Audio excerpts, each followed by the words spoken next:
Assalamualaikum warahmatullahi wabarakatuh. Selamat sore, Miss Emi.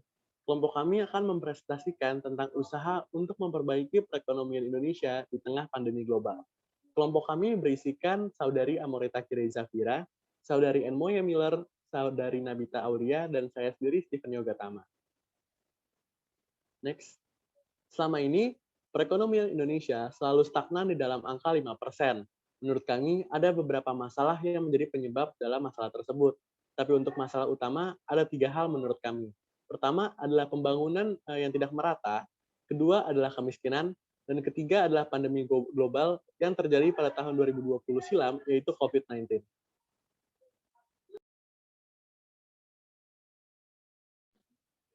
Baik, dari 3 permasalahan yang disebutkan sebelumnya, yang pertama di sini saya akan menjelaskan latar belakangnya, latar belakang pembangunan tidak merata ini.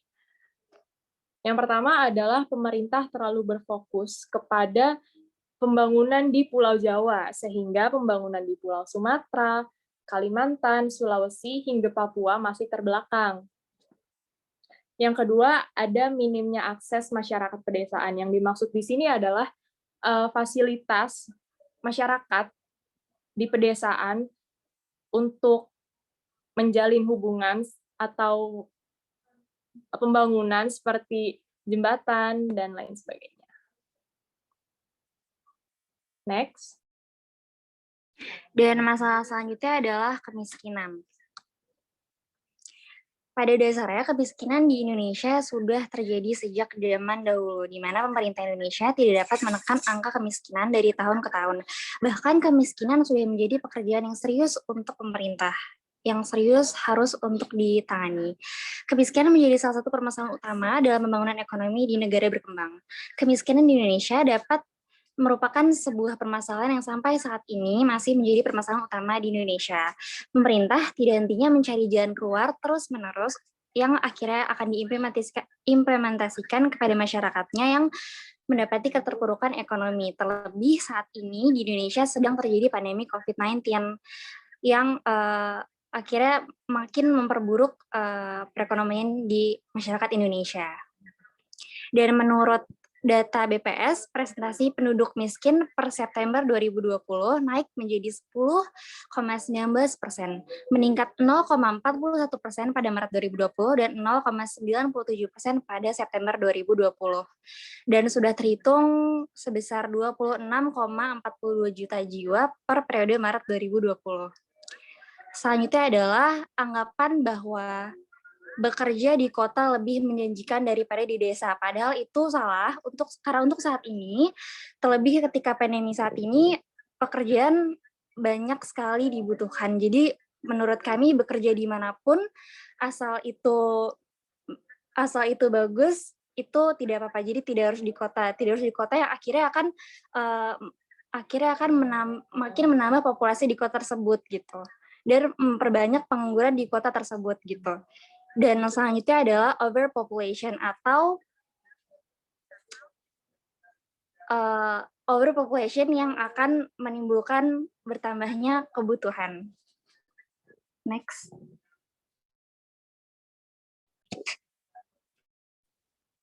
Baik, yang selanjutnya atau yang terakhir adalah pandemi COVID-19 ini. Awal mulanya pada tanggal 2 Maret 2020, coronavirus ini pertama kali ditemukan di Indonesia. Sehingga beberapa minggu kemudian, lebih pada tanggal 15 Maret 2020, kasus COVID ini melebihi 100 kasus. Dan yang terakhir, tanggal 31 Maret 2020, Presiden Jokowi menetapkan status darurat kesehatan masyarakat melalui keputusan Presiden dan menerbitkan peraturan pemerintah nomor 21 tahun 2020 tentang pembatasan sosial berskala besar atau kita sebut PSBB. Nah, PSBB ini mengharuskan untuk semua orang berada di rumah, termasuk buruh.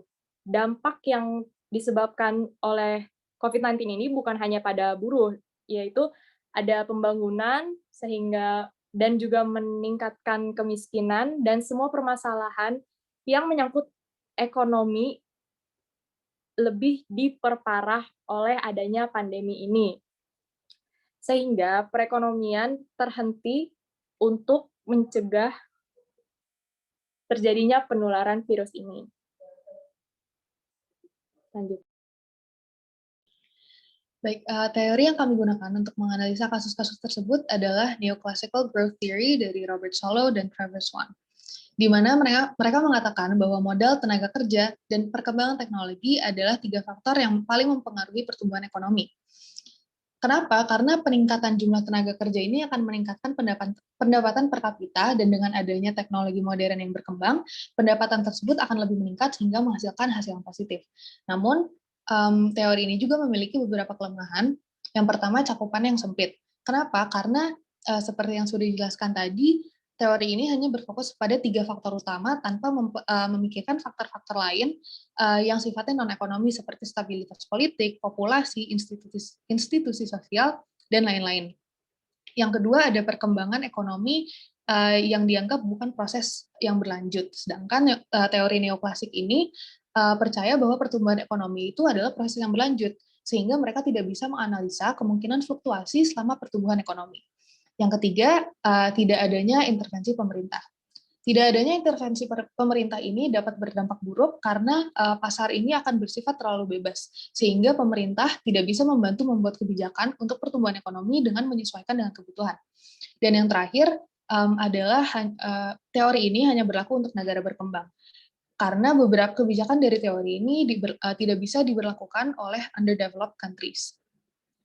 Nah, hubungan teori ini dengan case studies yang telah kami jelaskan sebelumnya adalah di mana dengan adanya ketiga permasalahan tersebut, yaitu kemiskinan, pembangunan, dan COVID-19, membuktikan bahwa pertumbuhan ekonomi itu bisa terhambat karena tidak adanya modal, tenaga kerja, dan perkembangan teknologi secara efektif. Contohnya pada kasus pembangunan, di mana masyarakat ini yang terdampak pembangunan yang tidak merata itu pastinya tidak bisa bekerja seefisien masyarakat yang tidak terdampak pembangunan yang tidak merata tersebut, sehingga hal tersebut akan mempengaruhi ekonomi secara tidak maksimal dan akan menghasilkan karena tidak menghasilkan hasil yang sama. Dan contoh lain seperti pada kasus pandemi COVID-19, karena semua orang dipaksa untuk berhenti sementara dalam bekerja, sehingga modal tenaga kerja dan perkembangan teknologi juga tidak bisa bekerja pada sementara waktu, sehingga hal-hal tersebut mempengaruhi pertumbuhan ekonomi yang ada di Indonesia. Next.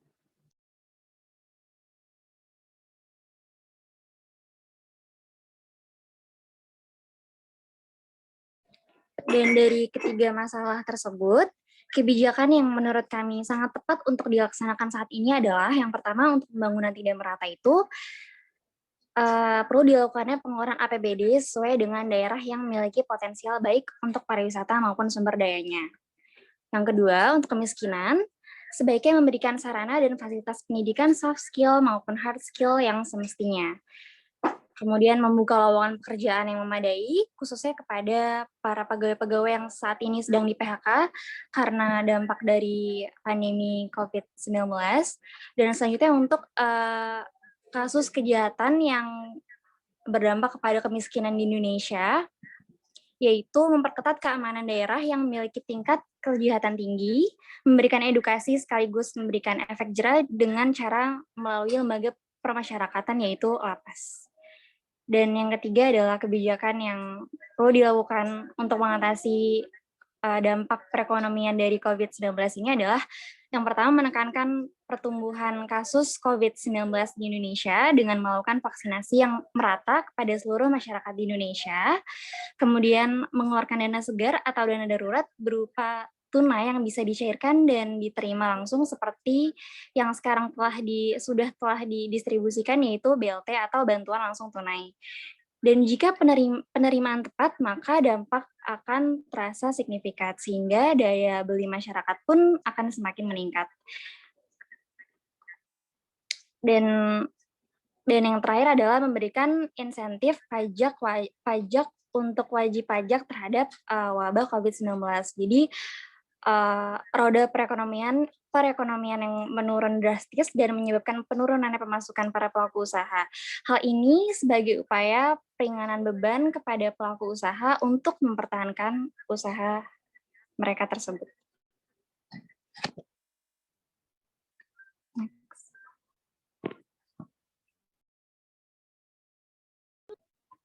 Nah, permasalahan utama ekonomi Indonesia disebabkan oleh faktor pembangunan yang tidak merata, kemiskinan atau poverty, dan faktor terbaru yang terjadi belakangan, yaitu pandemi COVID-19 yang terjadi pada tahun 2020 silam. Hal tersebut membuktikan bahwa teori Solow dan Swan yang menjelaskan betapa pentingnya faktor modal, tenaga kerja, serta perkembangan teknologi untuk pertumbuhan ekonomi negara. Sebagai solusinya, kebijakan seperti mengeluarkan APBD, memberikan sarana dan fasilitas pendidikan yang tepat, mengeluarkan dana segar, dan yang lain-lain dapat membantu meningkatkan pertumbuhan ekonomi.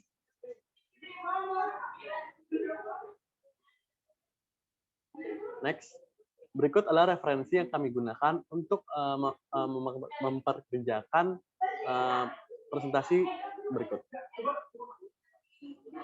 Sekian presentasi dari kelompok kami. Terima kasih. Assalamualaikum warahmatullahi wabarakatuh.